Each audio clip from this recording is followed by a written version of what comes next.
السلام علیکم دوستو، میرا نام ہے علی اور آپ دیکھ رہے ہیں دا ہسٹری آف اسلام۔ حضرت ابو بکر صدیق رضی اللہ تعالیٰ عنہ جزیرہ عرب کو مرتدین سے پاک کرنے کے بعد آئندہ اقدامات کے متعلق غور و فکر میں مشغول تھے کہ خبر ملی ایک شخص مثنیٰ بن حارثہ ایک قلیل فوج کے ساتھ پیش قدمی کر کے بحرین کے شمال میں دجلہ اور فرات کے دہانے تک پہنچ چکا ہے۔ وہ ایرانی حکام جنہوں نے بغاوت کی آگ بھڑکانے میں بحرین کے مرتدین کی مدد کی تھی، اس کے آگے بے بس ہو گئے ہیں۔ حضرت ابو بکر صدیق رضی اللہ تعالیٰ عنہ کو اب تک مثنیٰ بن حارثہ کے بارے میں کچھ معلوم نہ تھا۔ ان خبروں کے پہنچنے کے بعد تحقیقات کرنے پر معلوم ہوا کہ بحرین کے قبیلہ بکر بن وائل سے تعلق رکھتا ہے اور علائے بن حضرمی کے ساتھ مل کر مرتدین سے جنگ کر چکا ہے۔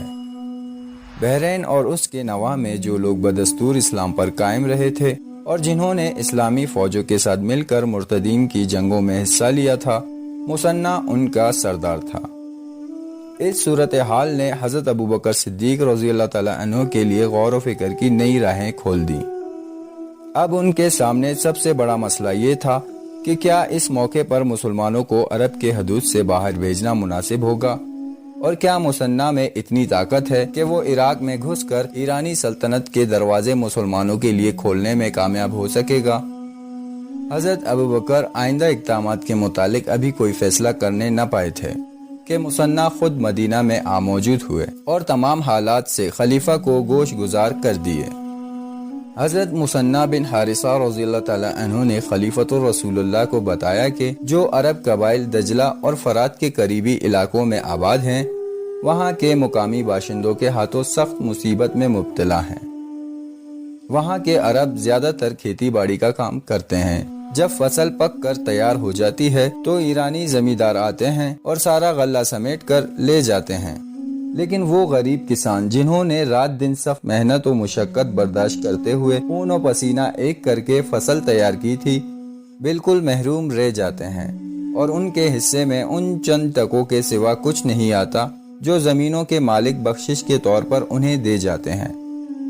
ان ذلیل برتاؤ کے باعث عرب کے دل ایرانی امراء اور زمینداروں کے خلاف نفرت سے بھرے ہوئے ہیں۔ اگر جزیرہ عرب کو ایرانی دسیسہ کاریوں، سازشوں اور مخالفانہ کارروائیوں سے بچانے کے لیے عراق پر فوج کشی کی جائے تو ایرانیوں سے دلی نفرت کے باعث وہاں کے عرب قبائل ضرور اپنے ہم وطنوں کا ساتھ دینے پر آمادہ ہو جائیں گے اور ہر طرح سے ہماری امداد کریں گے۔ اس لیے یہ نادر موقع ہاتھ سے نہ کھونا چاہیے اور سرزمین عراق میں اسلامی فوجیں روانہ کر دینی چاہیے۔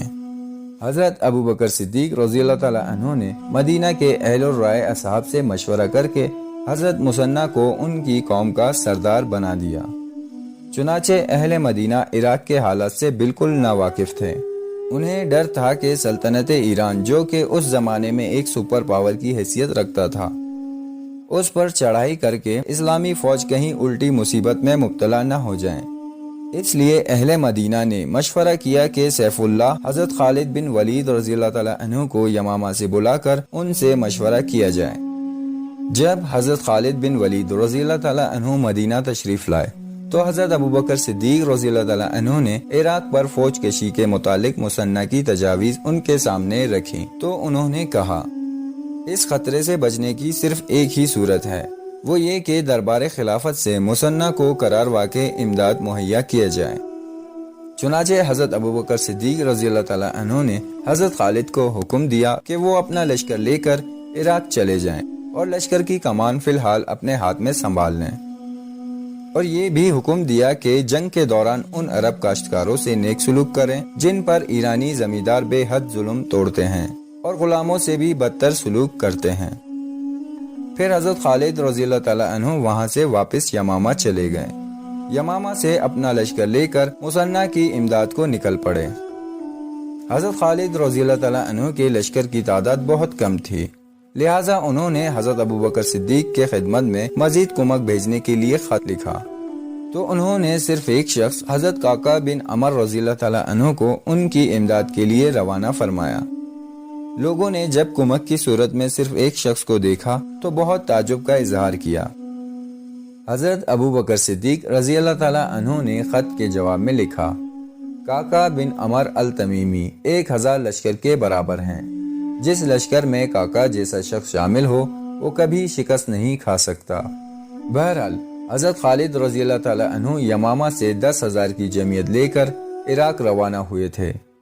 عراق کی سرحد پر انہوں نے حضرت مثنیٰ کو 2,000 کی جمعیت کے ساتھ اپنا منتظر پایا۔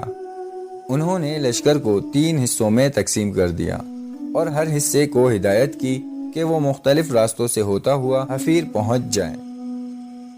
دوسری جانب ہرمز جو کہ خلیج فارس اور کاظمہ کے سرحدی شہر ایرانیوں کی طرف سے وہاں کا حاکم تھا، خبر ملتے ہی اس نے اپنے شہنشاہ اردشیر کو پیش آمدہ حالات کی اطلاع دی اور خود لشکر جمع کر کے حضرت خالد رضی اللہ تعالیٰ عنہ کے مقابلے کے لیے حفیر کا رخ کیا اور تیزی سے وہاں پہنچ کر پانی پر ڈیرے ڈال دیے۔ جب حضرت خالد رضی اللہ تعالیٰ عنہ وہاں پہنچے تو انہیں مجبوراً ایسی جگہ پڑاؤ کرنا پڑا جہاں پانی کا نام و نشان نہ تھا۔ خیر ہرمز نے اپنے لشکر کے میمنہ اور میسرہ پر شاہی خاندان کے 2 آدمیوں کے باز اور انوشہ جان کو متعین کر رکھا تھا۔ لڑائی شروع ہونے سے پہلے ہرمز اپنے صفوں سے باہر نکلا اور حضرت خالد بن ولید رضی اللہ تعالیٰ عنہ کو دعوت مبارزت دی۔ اسے حضرت خالد رضی اللہ تعالیٰ عنہ کی بہادری، شجاعت، جوانمردی اور عظیم مرتبے کا خوب علم تھا۔ اسے معلوم تھا کہ حضرت خالد پر قابو پانا آسان نہیں، اس لیے اس نے فریب دہی سے کام لیا۔ اپنے چند سواروں کو اس کام پر مامور کر دیا کہ جو ہی وہ خالد کے مقابلے میں شکست کھانے لگے فوراً خالد پر جھپٹ پڑیں اور انہیں قتل کر دیں۔ ادھر جب حضرت خالد نے ہرمز کی آواز سنی تو وہ گھوڑے سے اتر کر پیدل ہی اس کے مقابلے کے لیے روانہ ہوئے۔ قریب پہنچ کر تلوار کھینچی، ہرمز پر حملہ آور ہوئے۔ شروع میں ہرمز گرتے سنبھلتے وار اپنی تلوار پر روکتا رہا، لیکن کچھ ہی دیر میں حضرت خالد رضی اللہ تعالیٰ عنہ نے ایک زبردست وار ہرمز پر کیا جو کہ اس نے اپنی ڈھال پر روکی۔ وار اس قدر زوردار تھا کہ ہرمز اپنے گھٹنوں پر آ گیا۔